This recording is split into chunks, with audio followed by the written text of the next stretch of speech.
Hello dear student, how are you. I think आप लोग बिल्कुल बेस्ट होंगे। आज हम लोग स्टार्टअप करेंगे एक न्यू चैप्टर 11th क्लास का 5th चैप्टर, ठीक है। And the name of the chapter is ऋजुरेखीय पथ पर गति। Okay, motion along a straight line, ठीक है।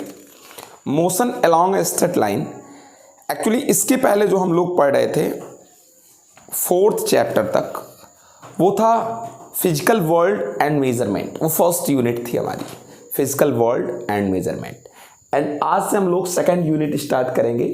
इसका नेम है काइनेमेटिक्स या किनेमेटिक्स, शुद्ध गतिकी पढ़ेंगे। इसका फर्स्ट चैप्टर वही 5th चैप्टर है, ऋजुरेखीय पथ पर गति। ऋजुरेखीय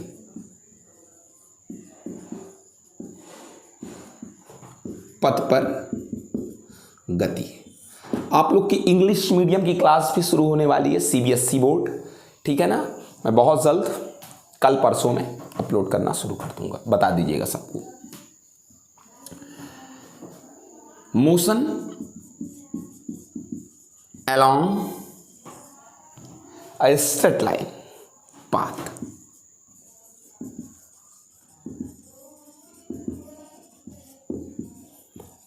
इस चैप्टर में सब बहुत इजी है। आप चाहें तो मेरी 9th स्टैंडर्ड की जो पढ़ाई हुई चैप्टर है मोशन, उसको पढ़ लें तो भी आप टोटल जान जाएंगे इस चैप्टर के बारे में। अब सबसे पहले स्टार्टअप करते हैं। इसमें पढ़ते क्या है, शुरुआत करते हैं। काइनेमेटिक्स नाम है, इसको बोलते हैं हिंदी में शुद्ध गतिकी। ये यूनिट 2nd है। फर्स्ट यूनिट था फिजिकल वर्ल्ड एंड मेजरमेंट, भौतिक जगत और मापन। सबसे पहले जो हम लोग हेडिंग पढ़ेंगे उसका नाम है फ्रेम ऑफ रेफरेंस, निर्देश फ्रेम, रेफरेंस, निर्देश तंत्र। अब क्या है निर्देश तंत्र, सबसे पहले इसको समझते हैं। यह निर्देशांकों का एक निकाय है, कोऑर्डिनेट सिस्टम है निर्देश फ्रेम, और जिनके सापेक्ष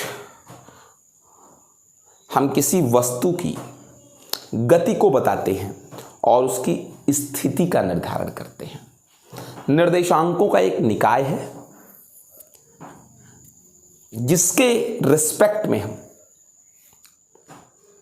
किसी वस्तु की स्थिति और गति का निर्धारण करते हैं, ठीक है। आपको बताएं, अगर ये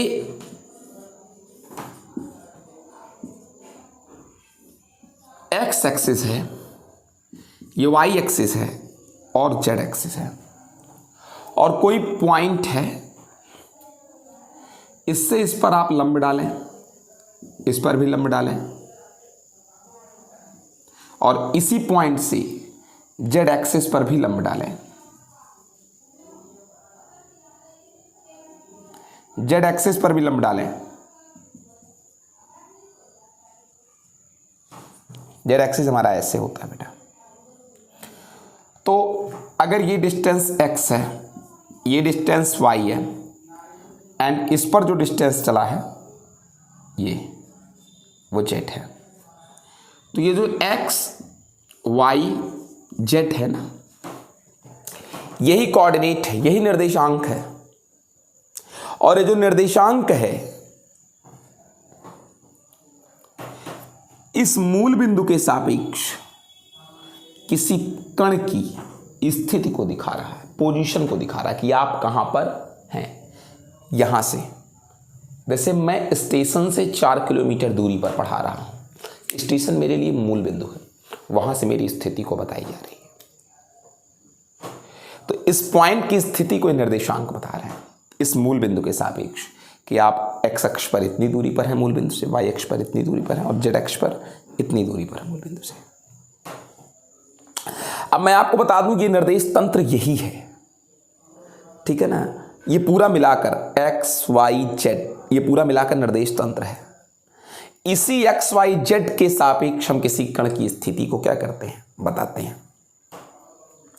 आपको बता दें किसी निर्देश फ्रेम में, किसी निर्देशांक के तंत्र में एक घड़ी की व्यवस्था भी होनी चाहिए, एक क्लॉक भी होनी चाहिए।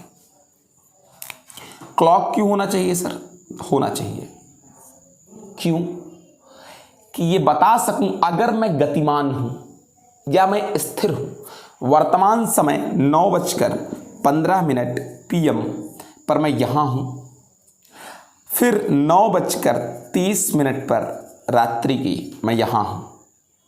यहां मेरी स्थिति x dash y dash z dash, मैंने यहां पर x डैश चल रहा है, मतलब मेरी स्थिति है ये y डैश y अक्ष पर और z अक्ष पर मान लेते हैं z डैश।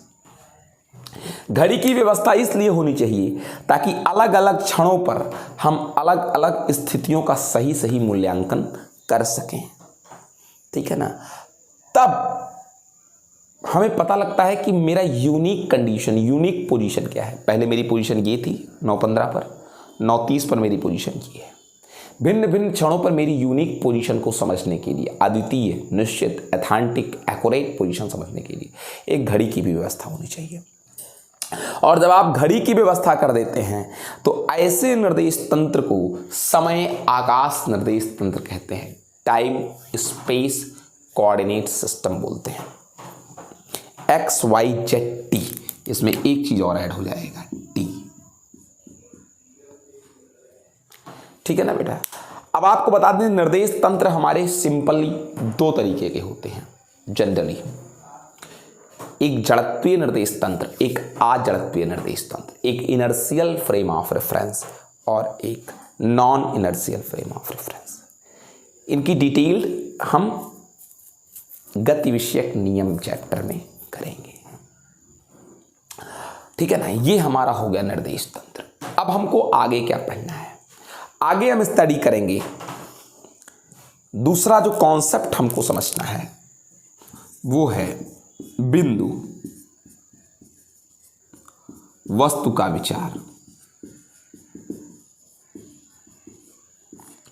इसका क्या मतलब है? हम कह सकते हैं idea of A point object.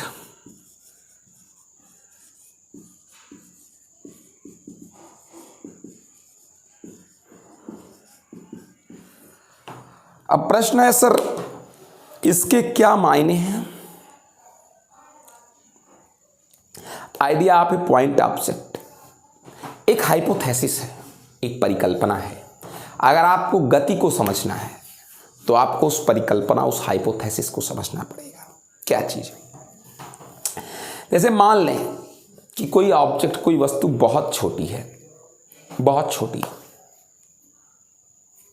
कोई वस्तु बहुत छोटी है, तो डिस्टेंस के कंपैरिजन में हम उस वस्तु को बिंदु मान लेते हैं, पॉइंट मान लेते हैं। अगर बहुत छोटी है तो एक लॉन्ग डिस्टेंस के कंपैरिजन में हम वस्तु को बिंदु मान लेते हैं, वस्तु नहीं मानते। या फिर मैं एक ऑब्जेक्ट हूं, अगर मैं गतिमान हूं और किसी समयांतराल में मेरे द्वारा चली गई दूरी बहुत क्या है, ज्यादा है, तो आपको मुझे इतना लंबा मानने की जरूरत नहीं है। अब आप मुझे एज अ पॉइंट मान सकते हैं, यानी आपने मेरी आकार की उपेक्षा कर दी उस दूरी के तुलना में। जैसे अगर आप एक बहुत लंबी शॉट मारते हैं क्रिकेट गेम के समय, क्रिकेट खेलते समय, तो गेंद की साइज बहुत छोटी है, आप गेंद को पॉइंटिंग मान सकते हैं। मैं प्लेटफॉर्म पर खड़ा हूं और कोई लंबी मालगाड़ी मुझे क्रॉस कर गई है, तब भी मैं बिंदु की तरह ही व्यवहार करूंगा। या फिर पृथ्वी जो कि बहुत बड़ी है, जब इस सूर्यदेव का चक्कर लगाती है तो बहुत बड़ा पाथ क्या करती है, कवर करती है, जिस पथ पर वो चक्कर लगाती है। और अगर ऐसा है तो मैं कह सकता हूं, तो मैं ये बात कह सकता हूं कि पृथ्वी भी जो कि इतनी बड़ी है, सूर्यदेव के चारों ओर जिस पथ पर वो चक्कर लगाती है वो भी एक बिंदु की तरह है। सीबीएसई क्लास की वीडियो अलग बन रही है, 12th की भी और 11th की भी, ठीक है। अब उसके बाद क्या चीज कहते हैं, अगली चीज हम पढ़ेंगे क्या, हम लोग पढ़ेंगे मोशन, गति, एक विमीय गति, द्विविमीय गति और त्रिविमीय गति।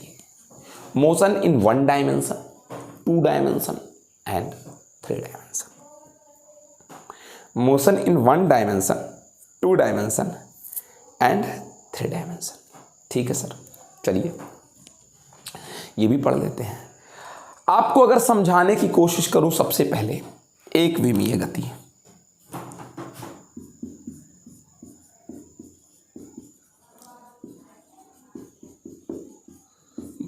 मोशन इन 1 डायमेंशन, क्या है ये, मैं आपको बताऊं। अगर किसी ऑब्जेक्ट की गति का प्रदर्शन x, y और z निर्देशाक्षों में से किसी वस्तु की गति का निरूपण x, y, z निर्देशाक्षों में से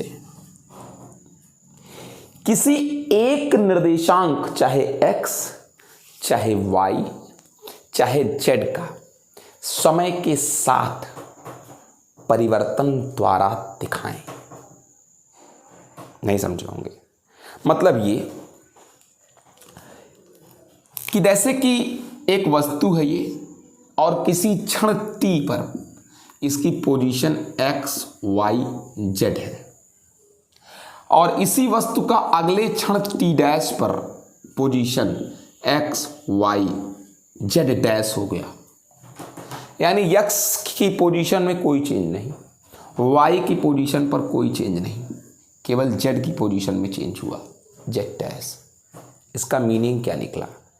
इसका मीनिंग ये निकला कि वस्तु केवल अपनी पोजीशन को एक ही एक्सिस के अलोंग चेंज कर रहा है। केवल किस एक्सिस के अलोंग? केवल z एक्सिस के अलोंग चेंज कर रहा है। x ना तो y पर वो ऊपर जा रहा है, ना तो वो x पर कहाँ बढ़ रहा है, आगे। केवल उसकी पोजीशन एक ही एक्सिस पर हो रही है चेंज। समझ सके इस चीज को?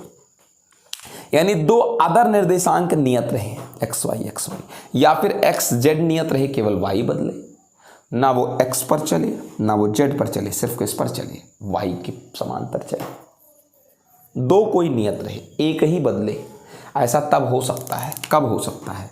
ऐसा तब हो सकता है कि कोई ऑब्जेक्ट या तो x पर ही चले, या तो सिर्फ y पर चले, या तो सिर्फ किस पर चले, z पर चले। तीनों पर ना चले, किसी एक पर ही चले, यानी किसी एक ही अक्ष के समांतर गति करे। जैसे कोई वस्तु ऊपर से नीचे गिर रही हो तो केवल y पर चल रही है, कोई वस्तु धरती के समांतर चले तो केवल इधर चल रहा है, कोई वस्तु आपकी तरफ ऐसे आ रहा हो तो केवल z पर चल रहा है। ये एक विमीय गति है। ठीक है, समझ पाए मेरी बात को? ऐसे 2 डायमेंशनल मोशन है, द्विविमीय गति। द्विविमीय गति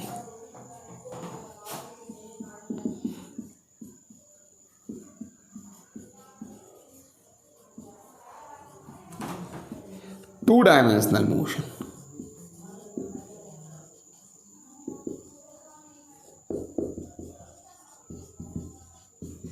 अब प्रश्न है क्या है 2 डायमेंशनल मोशन? प्रश्न है क्या है 2 डायमेंशनल मोशन? सेम इसका उल्टा।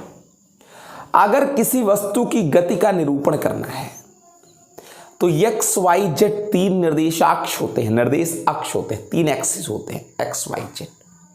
लेकिन उसकी गति का निरूपण हम x, y या y, z या z x दो में परिवर्तन के रूप में करें। मतलब जब वो वस्तु गति करे तो x की वैल्यू में चेंज हो जाए, y की वैल्यू में चेंज हो जाए, लेकिन z की वैल्यू में कोई क्या ना हो, चेंज ना हो।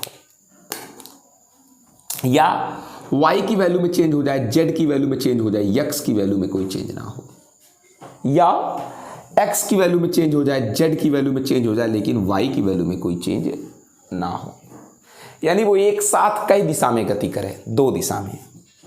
जैसे क्या हुआ, मैं इस बोर्ड पर अगर यहाँ हूँ तो मैं x पर मैंने कुछ दूरी x में तय की और कुछ दूरी y में। अगर मैं यहाँ चला जाऊँ तो मैं x पे भी दूरी तय किया और फिर मैंने किस में दूरी तय की, y पर भी दूरी तय की, लेकिन मैं वो z पर कोई दूरी नहीं चल रहा हूँ।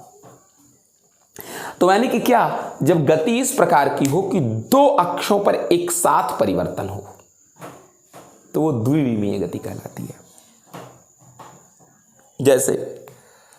जैसे वृत्त पे गति करना, वृत्त में गति करना, मैं यहाँ हूँ तो मैं यहाँ मैं वृत्त बनाने लगा, मैं यहाँ पहुँचा तो इधर भी चला और इस पर भी चला, फिर मैं यहाँ गया तो इस पर भी चला और इस पर भी चला। ये द्विविमीय गति है। प्रक्षेप गति, ये भी समतल में गति है, द्विविमीय गति। तो जब आप समतल में गति करते हैं तो वो 2 डायमेंशनल मोशन है, द्विविमीय गति है। समझ गए आप मेरी बात को? अब आखिरी है त्रिविमीय गति। प्रश्न है त्रिविमीय गति क्या है? वही सेम, जब कोई कण इस प्रकार से गति करे कि x y z 3 निर्देशाक्ष हैं हमारे पास। ध्यान दीजिएगा, x y z कितने निर्देशाक्ष हैं? 3। उनमें से तीनों में परिवर्तन हो, यानी किसी क्षण अगर मेरी पोजीशन x y z है तो अगले क्षण मेरी position x dash y dash z dash, तो यानी तीनों बदल जाए। कौन बदल जाए? तीनों। हमारे पास 3 निर्देशांक हैं, x y z। किसी क्षण मेरी पोजीशन ये है जिस पर मैं x पर इतना चल चुका हूँ, y पर इतना चल चुका हूँ और मान लीजिए z पर इतना चल चुका हूँ। फिर क्या हुआ? अगले क्षण मेरी पोजीशन ये हो गई, फिर मैं x पर इतना चल चुका, y पर इतना चला और z पर मैं इतना चल चुका, मान लीजिए यहाँ पहुँच गया, z डैश बदल गया। जब तीनों बदले, समय के साथ x y z तीनों के मान में परिवर्तन हो, तीनों निर्देशांकों के। जैसे उड़ता हुआ एक पक्षी, वो ऊंचाई भी तय करता है, जमीन पर भी आगे बढ़ जाता है, ठीक है ना, और इस हिस्से से भी आगे बढ़ जाता है। ये एक मच्छर की गति, किसी बंद पात्र में गैस के अणु की गति, कोने से उसकी दूरी बढ़ती जाती है। अगर आप ध्यान दें, कल मॉर्निंग में अगर दुकान खुली रहेगी तो इंक भी लेते हैं ना, वो कोई कण पहले यहाँ था तो इसकी ये पोजीशन थी, ये यहाँ से यहाँ चला गया, ये पोजीशन, तीनों से उसकी दूरी बदलती जाएगी। ये त्रिविमीय गति, 3 डायमेंशनल गति। यानी अब अगर आपसे कोई पूछता है एक समरी के तौर पर, एक विमीय, द्विविमीय, त्रिविमीय, 1 डायमेंशनल, 2 डायमेंशनल, 3 डायमेंशनल मोशन को जरा हमको शॉर्ट में समराइज तरीके से समझाओ, तो बस इतना कहना। एक विमीय गति वो गति है जिसमें सरल रेखा में आप चल रहे हैं, चाहे x अक्ष के समांतर, चाहे y अक्ष के समांतर और चाहे किस अक्ष के समांतर, z अक्ष के समांतर, ठीक है। द्विविमीय गति एक ऐसी गति है जो आप समतल पे चलते होते हैं, समतल में गति कर रहे हो, एक्स वाई प्लेन में, वाई जेड प्लेन में या जेड एक्स प्लेन। त्रिविमीय गति क्या है? जब आप ना तो एक्स वाई प्लेन में, ना तो आप किसी समतल पर चले, X Y Y Z Z X किसी में नहीं, ना तो आप किसी अक्ष के समांतर चले, बल्कि आप उड़े, तीनों दिशा में गति एक साथ करें। ना तो किसी अक्ष के समांतर चलें और ना तो किसी समतल में चलें, की समतल में। अब उसके बाद हम लोग चलते हैं बेटा, क्या अब पढ़ते हैं हम लोग सरल रेखा में गति, मोशन इन स्ट्रेट लाइन। कुछ जनरल बातें हैं, सबको पता है, मैं डिक्टेट करूंगा।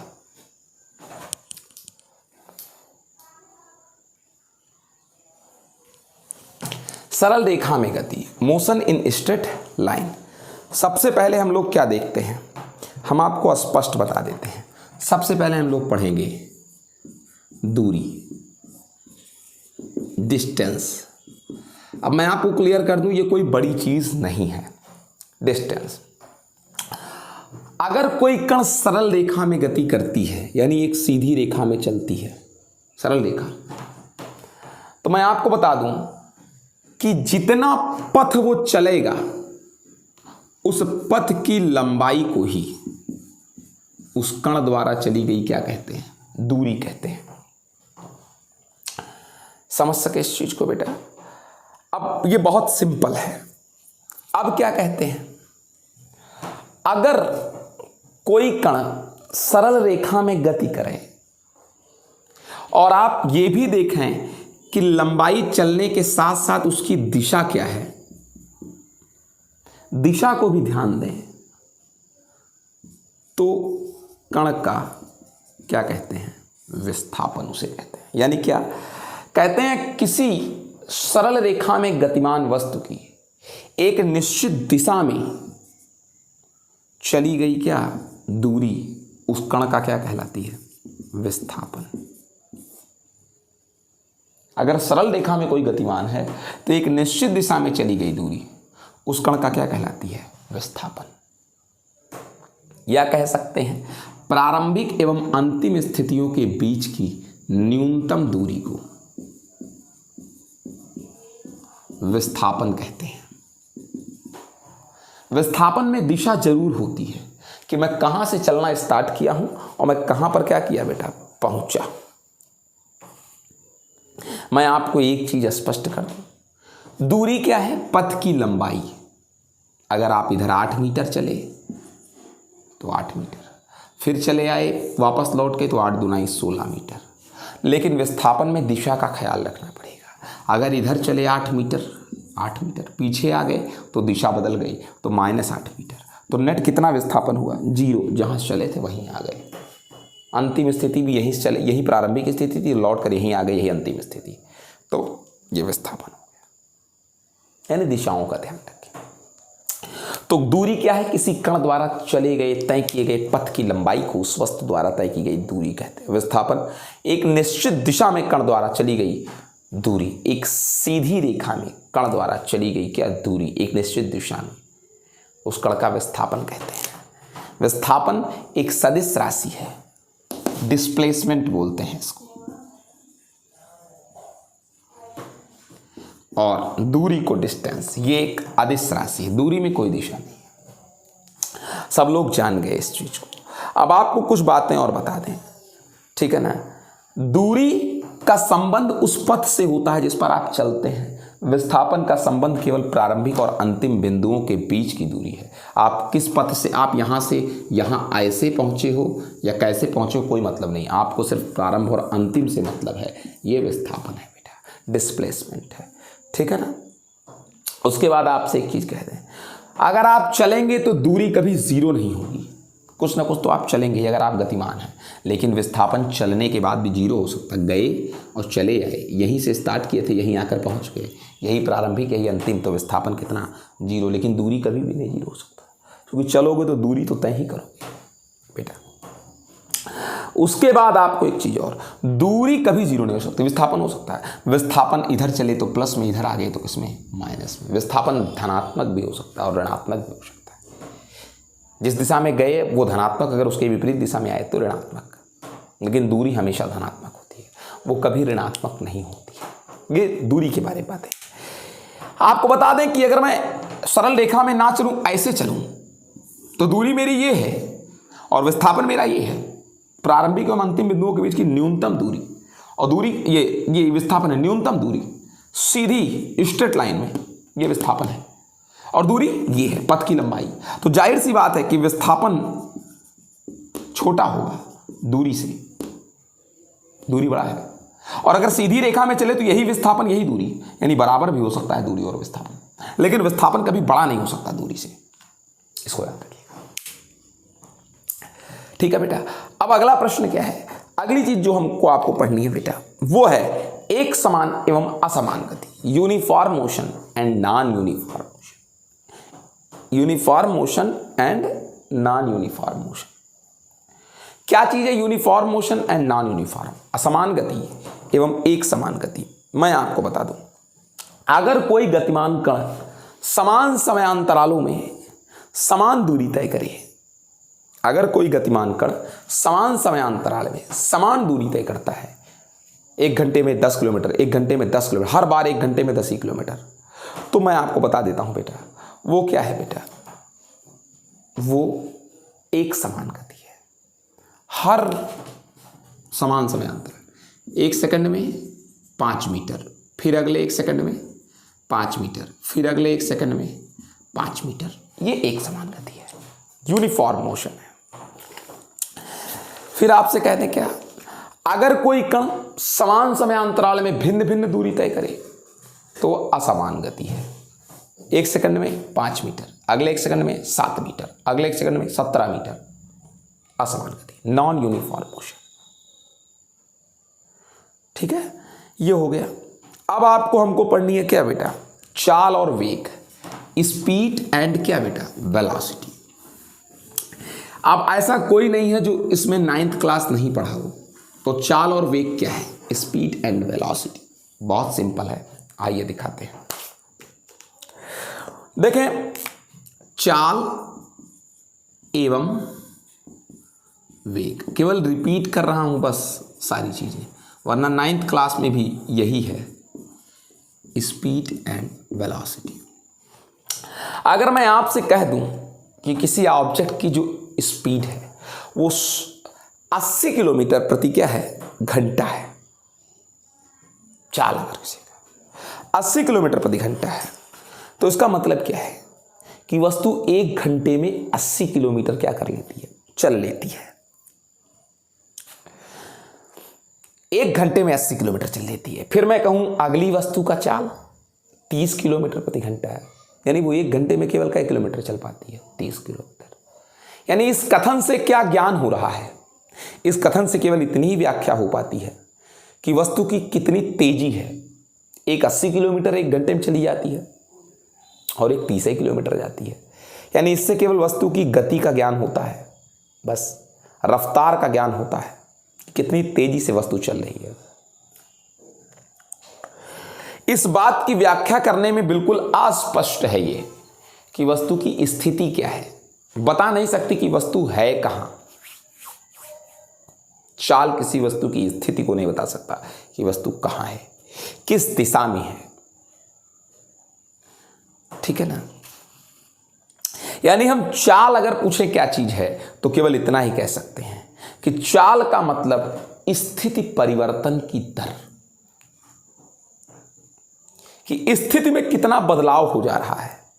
चाल का मतलब स्थिति में, मतलब कितना बदलाव, मतलब मैं जहां भी हूं, अगर मैं कहूं मेरी चाल 50 किलोमीटर प्रति घंटा है, तो इसका मतलब मैं जहां भी हूं 1 घंटे में उस स्थान से 50 किलोमीटर दूर होऊंगा।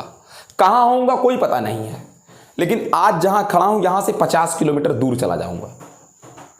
चाल सिर्फ इतना बता सकती है कि मेरी स्थिति में परिवर्तन कितना हो रहा है। दिशा के बारे में कोई जानकारी चाल पे नहीं है। यानी बिना दिशा के बारे में विचार किए, बिना दिशा के बारे में सोचे, अगर आप ये कहते हैं कि एकांक समयांतराल में, दिशा ना जानिए, केवल इतना कहिए एकांक किसमें, प्रति का मतलब एकांक, समयांतराल में, दिशा के बारे में कोई जानकारी नहीं, केवल इतना पता है कि एकांक समयांतराल में चली गई क्या बेटा, दूरी ही वस्तु का क्या है, चाल है। तो इसमें कोई दोष नहीं है। बस कहां गए, यहां पर थे हम, इधर गए कि इधर गए कि इधर गए कि इधर गए, कोई इंफॉर्मेशन नहीं, किधर गए कोई पता नहीं। इतना पता है कि बस 50 किलोमीटर में चल दिया, कै घंटे में, 1 घंटे, बस। कितना मेरी पोजीशन बदल गई, यहां थी पोजीशन और यहां से यहां हो गई, अथवा यहां हो गई, अथवा यहां, इतना पता है कितना किलोमीटर, लेकिन कहां ये नहीं पता, किस दिशा में मैं गया, कहां हूं मैं ये नहीं पता। बस इतना पता है कि जहां भी हूं 1 घंटे में वहां से 50 किलोमीटर दूर निकल जाऊंगा। ये है बेटा, इसी को चाल कहते हैं कि बस एकांक समयांतराल में चली गई दूरी, s/t, इसी को चाल कहते हैं। स्पीड, s दूरी है, t समयांतराल है, v चाल है। ठीक है। अब अगर इसका मात्रक देख लें तो सबको पता है कि v का मात्रक मीटर पर सेकंड, चूंकि दूरी का मात्रक मीटर है और समय का मात्रक सेकंड है। अब अगली बात क्या चीज कहते हैं, हमको इसी वक्त माध्य चाल पढ़ना पड़ेगा, एवरेज स्पीड पढ़नी पड़ेगी। माध्य चाल, एवरेज स्पीड। अब प्रश्न ये है कि क्यों मुझे माध्य चाल की जरूरत पड़ी। एवरेज स्पीड की हमको जरूरत क्यों पड़ी, क्यों इसको पढ़ा जाए। अब मैं आपसे एक चीज कह दूं कि अगर कोई वस्तु गतिमान है तो उसकी चाल कितनी है, उसकी चाल कितनी है, क्या उसकी तेजी है, अगर ये बताना है तो इतना ही पर्याप्त है कि वो एकांक समय अंतराल में कितनी दूरी तय करता है, 1 घंटे में वो कितना किलोमीटर चल लेता है, इतना ही पर्याप्त है किसी वस्तु की चाल को बताने के लिए कि उसकी तेजी क्या है। केवल इतना पता लग गया कि 1 घंटे में वो कितना चल लेता है, 50 किलोमीटर, 60 किलोमीटर, कितना, इतना ही पर्याप्त है उसके चाल को बताने के लिए, हद है।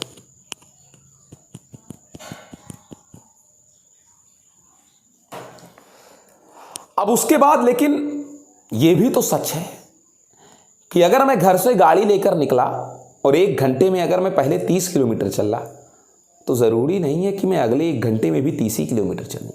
रास्ते में ट्रैफिक होता है, थक जाते हैं। यह ज़रूरी नहीं है कि पूरी यात्रा के दौरान मेरी चाल नियत हो। तब क्या करेंगे? पूरे यात्रा में ओवरऑल मेरी चाल कितनी थी, ओवरऑल बिहेवियर मेरा कितना था, पूरी यात्रा मेरा चाल कितना था। इसके लिए हम सामान्य रूप से चाल शब्द का प्रयोग नहीं करते, औसत चाल का प्रयोग करते हैं। पूरी यात्रा के दौरान हमारा स्पीड क्या रहा, यह कैसे निकालेंगे? आप एक काम करें, अब एक काम करें कि आप भले चलना यहां शुरू किए और फिर ऐसे ऐसे ऐसे यहां पहुंचे, धीमे चले तेज चले इसको भूल जाइए। ये देखिए कितनी दूरी चले, यानी कुल दूरी,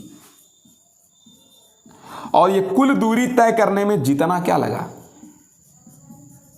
समय अंतराल लगा। यही आपका औसत चाल है, एवरेज स्पीड। इसी को माध्य चाल कहते हैं।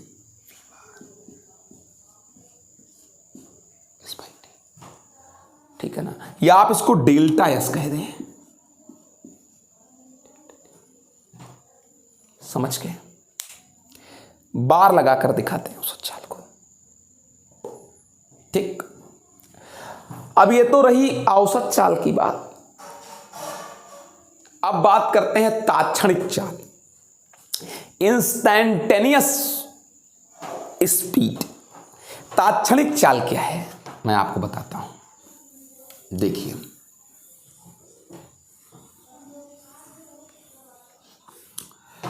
ध्यान दीजिएगा तात्क्षणिक चाल पर।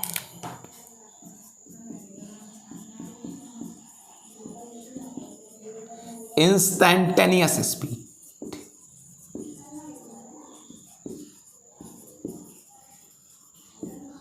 अगर आप इनके बारे में चिंतन करें, मैं आपको बताऊं, अगर ये ए है और बी है, शुरुआत ए से की है, वो पहुंच गए बी।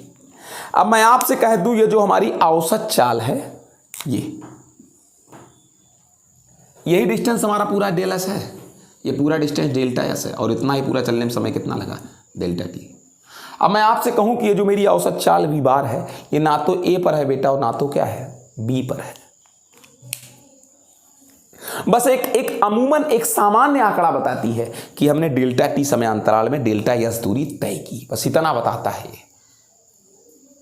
मतलब पूरे यात्रा के दौरान मेरी ओवरऑल कंडीशन क्या रही, इतना ही बताता है कि डेल्टा टी समय, बस इतना बता देता। कहीं इसका मतलब सिर्फ इतना होता है कि जब मैं चल रहा था तो मैं बस इतना तेज, एक तरीके से समझ लीजिए कि मैं 1 घंटे में 50 किलोमीटर चल रहा था, यही बताता है औसत चाल।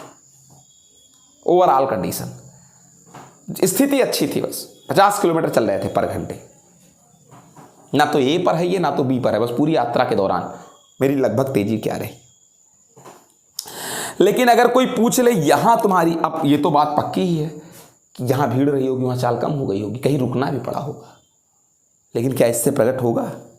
अगर कहीं आप यहां रुके थे बीच में तो क्या ये बताएगा कि वहाँ आपकी चाल 0 थी? नहीं बता सकता, लेकिन मुझे बताना है किसी निश्चित किस पर, क्षण पर मेरी चाल।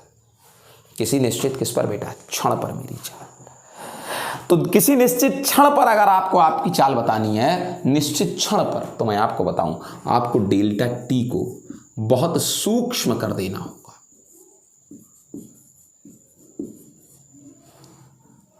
बहुत सूक्ष्म कर देना होगा, बहुत सूक्ष्म, बहुत कम होगा देना होगा। यानी अगर सही कहें तो आपकी टाइमिंग टेंडिंग टू 0 हो जानी चाहिए। अब टाइमिंग टेंडिंग टू 0 का मतलब कि हमारी चाल एकदम समीप आ गई किसके? ए के, क्योंकि यहीं पर यात्रा शुरू किए थे, यही टी बराबर 0 था, एकदम ए के समीप आ गए।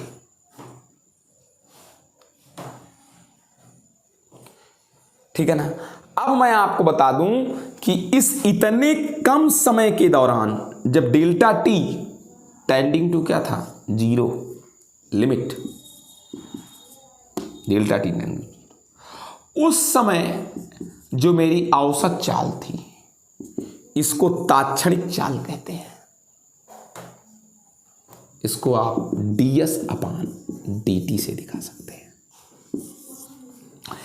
यानी आप इसको ddT(s) भी कह सकते हैं। ठीक है बेटा? यानी यस का टी के सापेक्ष अवकल गुणांक है ये, एस का टी के सापेक्ष अवकल गुणांक है। यही आपकी तात्क्षणिक चाल है, किसी क्षण पर चाल है। अगर असमान गति हो रही हो, असमान गति यानी चाल परिवर्ती है, चेंज हो रही है, तो किसी बदल रहा है चाल, हर सेकंड चाल बदल जाती है, तो किसी विशेष क्षण की जो चाल हम निकालेंगे वो तात्क्षणिक चाल ही होगी।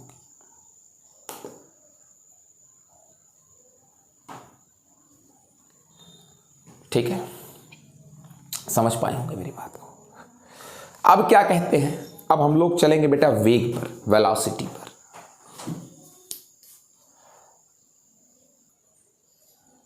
चलें अब देखें वेग क्या चीज है।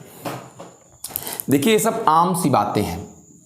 वेग, वेलोसिटी, समझिएगा क्या चीज है। मैं बताऊं कि ये एक ऐसी भौतिक राशि है जो गति की दर यानी चाल का तो बोध कराती ही कराती है, लेकिन यह भी बताती है कि आप किस दिशा में चल रहे हैं। यानी किसी की अगर गति का संपूर्ण विवरण देना है कि उसकी रफ्तार क्या है, कितनी तीव्र गति से चल रही है, और साथ ही साथ यह भी बताना हो कि किस दिशा में चल रही है, रफ्तार के साथ साथ दिशा भी बतानी हो, तो हम वेग का उपयोग करते हैं। ठीक है ना?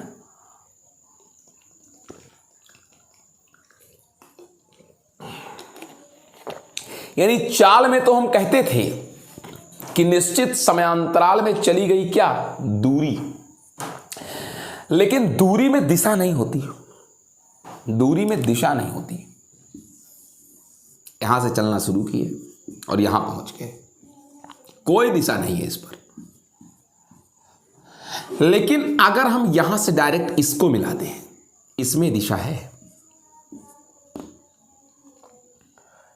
ठीक है ना? तो दूरी का भी, तो असल में दिशा के साथ दूरी को क्या कहते हैं? विस्थापन कहते हैं, डिस्प्लेसमेंट कहते हैं। तो कहेंगे क्या? एकांक समयांतराल में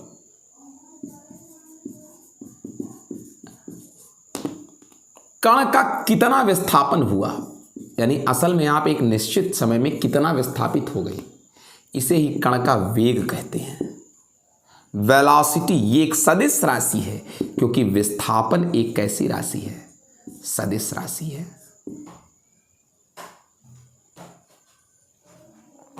समझ सके? अगर कोई कण मान लीजिए 1 सेकंड में इतने में 5 मीटर विस्थापित होता है, तो मेरा वेग 5 मीटर पर सेकंड इस दिशा में होगा। ये वेग है, ये सदिश राशि है। ठीक है ना? ये हो गया। अब वेग भी 2 प्रकार का है। एक समान वेग, यूनिफॉर्म वेलोसिटी, और दूसरा असमान वेग।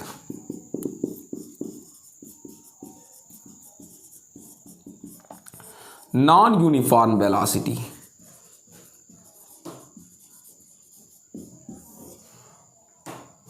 प्रश्न ये है, क्या है एक समान वेग, क्या है असमान वेग। अब मैं आपको बताऊं बेटा, क्या है एक समान वेग और क्या है असमान वेग। इस संदर्भ में कहें कि ऐसे मैं चल रहा हूं इस डायरेक्शन में, अगर समान समयांतराल में मेरा विस्थापन भी समान हो, 1 मीटर या 2 ही मीटर, 2 मीटर, 2 मीटर, ना तो परिमाण बदले विस्थापन का और ना दिशा बदले। एक समान विस्थापन का मतलब यही है, ना दूरी बदले ना दिशा बदले, उसी दिशा में। तो समान समयांतराल में अगर समान विस्थापन है तो ऐसे वेग को एक समान वेग कहते हैं।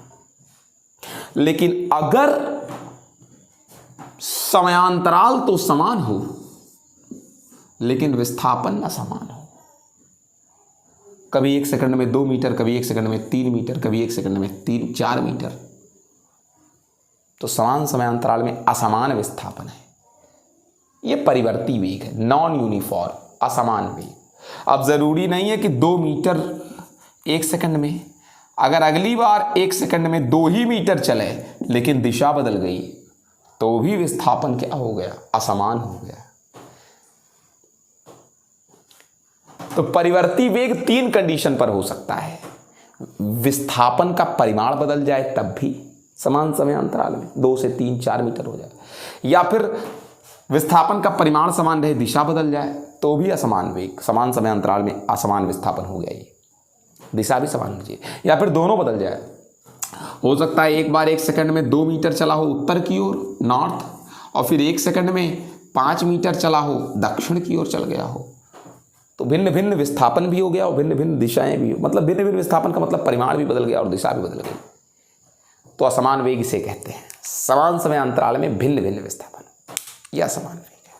3 कंडीशन हो सकता है असमान वेग का, जब विस्थापन का परिमाण अलग अलग हो, दिशा सेम हो, अथवा विस्थापन की परिमाण सेम हो, दिशा अलग अलग हो, अथवा विस्थापन का परिमाण और दिशा दोनों समान समयांतराल में बदल जाए, ये असमान वेग है। अगला है बेटा औसत वेग क्या है, एवरेज वेलोसिटी क्या चीज है। अगला प्रश्न है औसत वेग।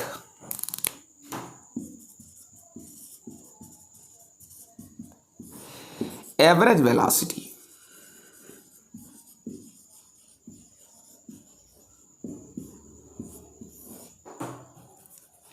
प्रश्न यही है, क्या है औसत वेग। भैया मैं बता दूं कि किसी निश्चित समयांतराल में कुल विस्थापन,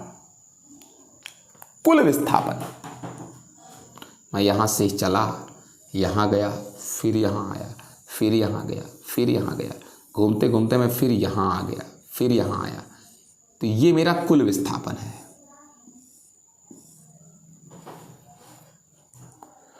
कुल विस्थापन और बटे कुल समयांतराल के अनुपात को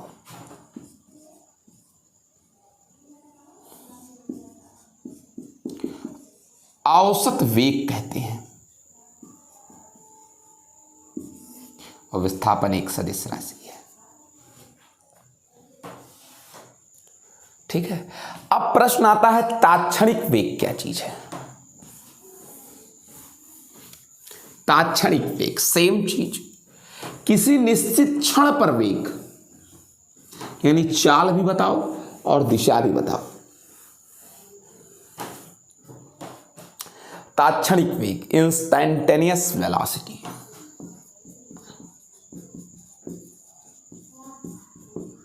इंस्टैंटेनियस वेलोसिटी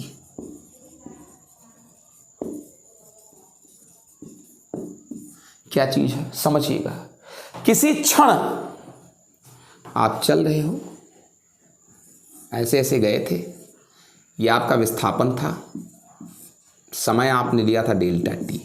मैं किसी क्षण चाहता हूं, यानी जब समय अत्यंत क्या हो, सूक्ष्म हो, और उस अत्यंत सूक्ष्म समय की लिमिट में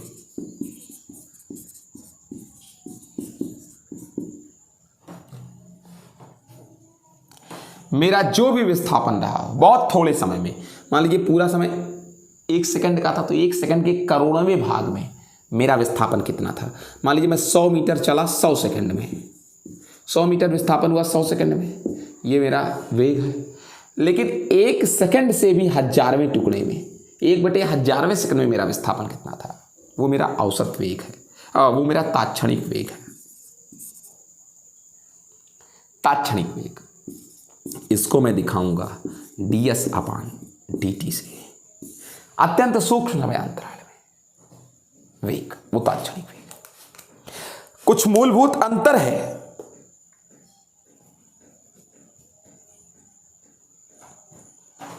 वेग में और चाल में। क्या अंतर है वेग और चाल में, आइए देखते हैं।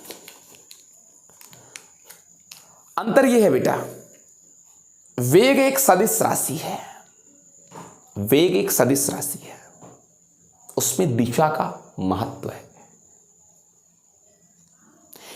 तो अगर आप एक निश्चित दिशा में आप एक वेग को धनात्मक ले रहे हैं, तो उसके विपरीत दिशा में आपको वेग को ऋणात्मक लेना पड़ेगा। अगर आप इधर वेग को धनात्मक लेते हैं, तो इधर आने पर आपके वेग को ऋणात्मक लेना पड़ेगा। पहला प्रश्न ये,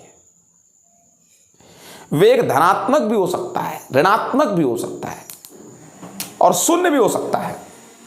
अगर आप 5 मीटर पर सेकंड नॉर्थ चले और फिर 5 मीटर पर सेकंड अगर आप साउथ आ गए, तो इधर +5 और इधर आने पर क्या -5, तो नेट आपकी वेलोसिटी 0 होगी। तो वेलोसिटी आपकी 0 हो सकती है, लेकिन चाल धनात्मक हो सकता है। एक निश्चित समय अंतराल में चली गई दूरी। शून्य हो सकता है चाल आपका, आप चले ही ना हो, बिल्कुल कोई दूरी ना तय की हो, बैठा हूं अपनी जगह पर, चाल शून्य भी हो सकता है, धनात्मक भी हो सकता है, लेकिन ऋणात्मक नहीं हो सकता चाल। अगर आप गतिमान हैं तो कुछ ना कुछ दूरी चलेंगे ही चलेंगे, और दूरी को ही क्या कहते हैं, एक निश्चित समय अंतराल में चली गई दूरी को ही चाल कहते हैं। तो चाल आपका 0 नहीं हो सकता। हाँ, ये बात और है, अगर आप एक सरल रेखा पर चलते हैं, एक ही दिशा में चलते हैं, तो आपका चाल और वेग दोनों समान होगा, क्योंकि तब जितनी दूरी होगी उतने विस्थापन होगा, और एक ही दिशा में चलेंगे भी, तो चाल और वेग एक ही होगा। आपको बता दूं, चाल बड़ा हो सकता है वेग से, बराबर हो सकता है, लेकिन छोटा नहीं हो सकता, क्योंकि दूरी हमेशा ज़्यादा होती है विस्थापन से। ये दूरी है और ये विस्थापन है। अगर आप इस पाथ पर चलते हैं तो दूरी बटे समय ये चाल होगा, और वेग कितना होगा इसी समय। जब आप इस पाथ पर चले तो ये दूरी और ये समय, मतलब ये दूरी जितना समय लगा वो चाल देगा, लेकिन अगर वेग निकालेंगे तो ये लेना पड़ेगा आपको विस्थापन, और फिर समय तो उतना ही लगेगा, क्योंकि गए तो इसी पाथ से हो, तो विस्थापन आपको यही लेना पड़ेगा। अब अपने आप आपका वेग कम आएगा, तो वेग कम हो सकता है, चाल ज़्यादा होगा। दोनों बराबर भी हो सकते हैं, अगर इसी पाथ पर चलते तो दोनों बराबर होते हैं, लेकिन चाल कम नहीं हो सकता वेग से। यानी अगर आपसे कहा जाए कि चाल बटे वेग ग्रेटर देन या इक्वल टू 1 हो सकता है। अब आपसे और एक चीज क्या कहें, मैं आपको बताऊं, थोड़े समय बाद बताऊंगा।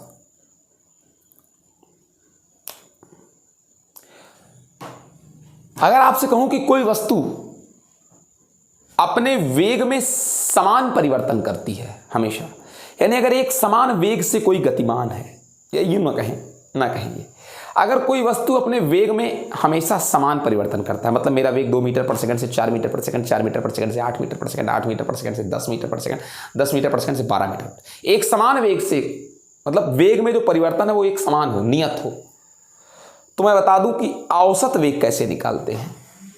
तब औसत वेग निकालते हैं, प्रारंभिक वेग और अंतिम वेग को 2 से भाग कर देते हैं, बस औसत वेग आ जाता है। अगर वेग में समान परिवर्तन हो, वेग परिवर्तित हो, परिवर्ती वेग हो, लेकिन समान परिवर्तन हो, एक समान वेग मतलब परिवर्तन वेग में एक समान रूप से हो रहा हो, 2 से 4, 4 से 6, 6 से 8, एक समान परिवर्तन हो रहा हो, वेग एक समान रूप से परिवर्तित हो,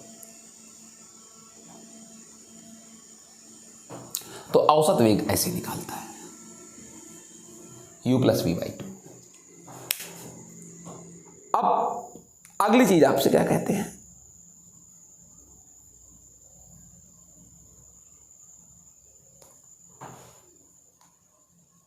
यह संभव नहीं है कि किसी वस्तु की चाल 0 हो और वेग 0 ना हो। यह हो सकता है कि वेग 0 हो और चाल 0 ना हो, चूंकि जिस रफ्तार से मान लीजिए 2 मीटर पर सेकंड की रफ्तार से इधर गए और फिर 2 मीटर पर सेकंड की रफ्तार से इधर आ गए, तो वेग तो 0 हो जाएगा, चूंकि एक बार +2 एक बार क्या -2, लेकिन चाल 0 नहीं होगा। चाल 0 नहीं हो सकता, ऐसा कभी नहीं हो सकता कि चाल 0 हो और वेग 0 ना हो, लेकिन यह हो सकता है कि वेग 0 हो लेकिन चाल 0 ना हो। इसी घंटे 2 मीटर पर सेकंड से 1 घंटे चले, फिर 2 मीटर पर सेकंड से 1 घंटे इधर आए, वेग 0 हो गया लेकिन चाल 0 नहीं होगा। समझ गए? चाल कभी ऐसा नहीं हो सकता कि चाल 0 हो और वेग अशून्य हो, ऐसा नहीं हो सकता। अगर वेग अशून्य है तो चाल हर हाल में अशून्य होगा। चाल अशून्य हो,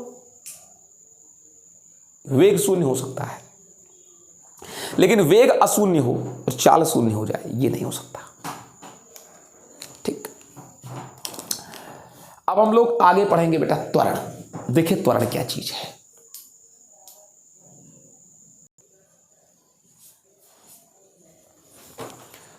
अब देखते हैं त्वरण, एक्सीलरेशन।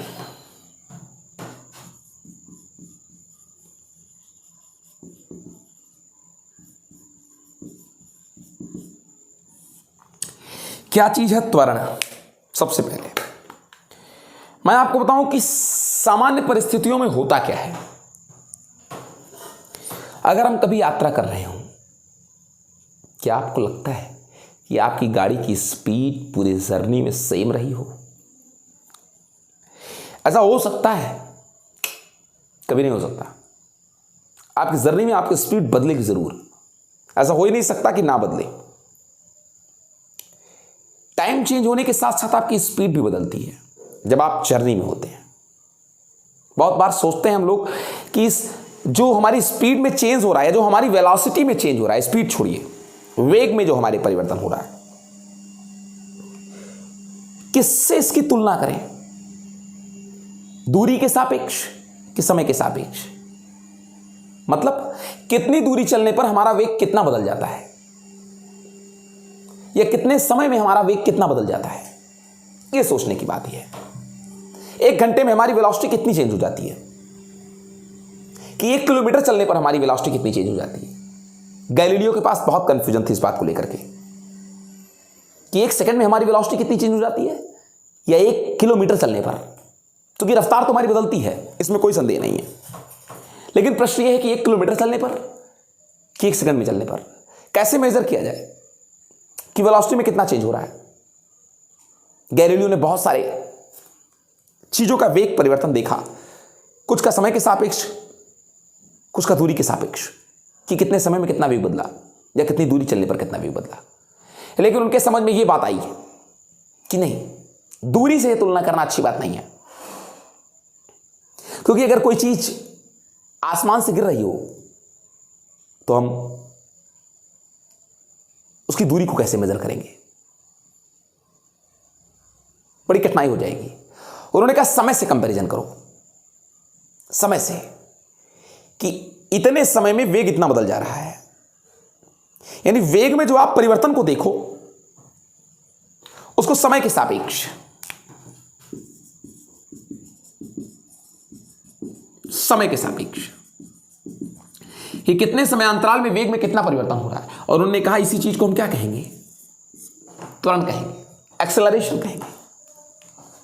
किसी गतिमान वस्तु के वेग में एकांक समयांतराल में या 1 सेकंड में जितना परिवर्तन हो जाता है, 1 सेकंड में उसका वेग जितना बदल जाए, उसे ही उस वस्तु का क्या कहते हैं, त्वरण कहते हैं। यानी A is equal to delta V upon delta T बेटा। और यह भी एक सदिश राशि है, जिस दिशा में वेग में परिवर्तन होगा, जिस दिशा में वेग में परिवर्तन होगा उसी दिशा में त्वरण भी हो जाएगा। अब कभी कभी होता क्या चीज है सर, वेग परिवर्तन 3 प्रकार से हो सकता है। वेग बढ़ जाए, वेग घट जाए, वेग बढ़ जाए, या वेग घट जाए, या तो फिर वेग में कोई चेंज ना हो एक निश्चित समयांतराल में। अगर वेग बढ़ जाता है तो एक्सेलरेशन पॉजिटिव होगा, अगर वेग घट जाता है समय में तो एक्सेलरेशन नेगेटिव होगा, और अगर वेग में कोई परिवर्तन नहीं होता तो एक्सेलरेशन 0 होगा। वास्तव में वेग एक्सेलरेशन के आगे प्लस माइनस लगाने का कोई साइंटिफिक औचित्य नहीं है, कोई वैज्ञानिक कारण नहीं है। यह तो बस वेग अगर बढ़ रहा है, परिवर्तन अगर वृद्धि को लेकर हो रहा है, इंक्रीजिंग को लेकर हो रहा है, तो हम त्वरण को पॉजिटिव लेते हैं। अगर वेग में परिवर्तन बढ़ते हुए नहीं बल्कि घटते हुए हो रहा है, गाड़ी रुकने वाली है, तो हम उसको मंदन कहते हैं। त्वरण घट रहा है, नेगेटिव लगा देते हैं, रिटार्डेशन। कोई परिवर्तन नहीं हो रहा, वेग में एक समान वेग से चल रहा है, तो त्वरण 0 होगा। ठीक है। अब अगली चीज क्या है, एक समान त्वरण यूनिफॉर्म एक्सेलरेशन, और या एक असमान त्वरण non uniform acceleration, variable acceleration. अब ये क्या चीज है, ये तो क्लियर हो गया कि वेग के परिवर्तन को ही त्वरण कहते हैं। अब अगर परिवर्तन हर बार समान हो, हर सेकंड वेग में जो परिवर्तन हो वो समान हो, तो एक समान त्वरण होगा। मेरी रफ्तार 2 मीटर पर सेकंड है और अगले सेकंड में मेरी रफ्तार 4 मीटर पर सेकंड हो जाती है, और फिर अगले सेकंड मेरी रफ्तार 6 मीटर पर सेकंड हो जाती है। यानी हर बार हर 1 सेकंड में मेरी वेग में 2 मीटर पर सेकंड की चेंजिंग होती है। तो जो वेग में परिवर्तन है वो एक समान रूप से हो रहा है। अगर वेग में परिवर्तन एक समान रूप से होता है, तब वेग परिवर्तन जो होगा प्रति समय अंतराल में, प्रति सेकंड तब जो वेग में परिवर्तन होगा इक्वली, वो एक समान त्वरण को जन्म देता है। यानी अगर किसी गतिमान वस्तु के वेग में प्रति एकांक समय अंतराल में समान परिवर्तन हो, हर बार 2 मीटर पर सेकंड ही रफ्तार बढ़े, यानी गाड़ी चलती रहे और हर सेकंड 2 मीटर पर सेकंड 2 मीटर पर सेकंड 2 मीटर पर सेकंड वेलोसिटी बढ़ती जाए, तो एक समान त्वरण है। और अगर किसी गतिमान वस्तु के वेग में जो परिवर्तन हो रहा है वो असमान रूप से हो, पहले सेकंड 2 मीटर पर सेकंड बढ़ गया, अगले सेकंड 7 मीटर पर सेकंड बढ़ गया, फिर अगले सेकंड 13 मीटर पर सेकंड बढ़ गया, फिर अगले सेकंड 11 मीटर पर सेकंड बढ़ गया, वेग में परिवर्तन हो रहा है, सच है, वृद्धि हो रही वेग में, लेकिन हर बार समान वृद्धि नहीं हो रही है, अलग अलग वृद्धि हो रही है वेग में। तो वेग बदल रहा है इसलिए त्वरण तो होगा, लेकिन जब वेग में परिवर्तन नहीं समान है प्रत्येकांक समय में, तो त्वरण भी असमान होगा। मैं 2 मीटर पर सेकंड से चल रहा था और अगले सेकंड 9 मीटर पर सेकंड हुआ, तो 7 बढ़ा, फिर अगले सेकंड 15 मीटर पर सेकंड हो गया, तो 6 ही तो बढ़ा। यानी हर बार वृद्धि समान नहीं हो रही, वृद्धि हो रही है लेकिन समान रूप से नहीं हो रही, यह असमान त्वरण है। आप क्या चीज कहते हैं, ये जो असमान त्वरण है इसको आप परिवर्ती त्वरण भी कह सकते हैं। आप जब वस्तु परिवर्ती त्वरण के अधीन गति कर रहा हो, तो अब प्रश्न ये है कि सर हम पूरी यात्रा के दौरान कौन सा त्वरण बता दें कि हम किस एक्सेलरेशन से चल रहे थे। भैया औसत निकालना पड़ेगा, एवरेज एक्सेलरेशन निकालनी पड़ेगी। वो कैसे, आप ऐसे एवरेज एक्सेलरेशन निकाल लेते हैं कि आप प्रारंभिक वेग पता कर लें और अंतिम वेग पता कर लें, और प्रारंभिक वेग से अंतिम वेग तक पहुंचने का समयांतराल पता कर लें, फिर अंतिम वेग माइनस प्रारंभिक वेग, यानी कुल परिवर्तन वेग में और बटे कुल समयांतराल, ये औसत त्वरण होगा हमारा, एवरेज एक्सेलरेशन। ठीक है बेटा। ठीक है सर, ये तो औसत त्वरण हो गया।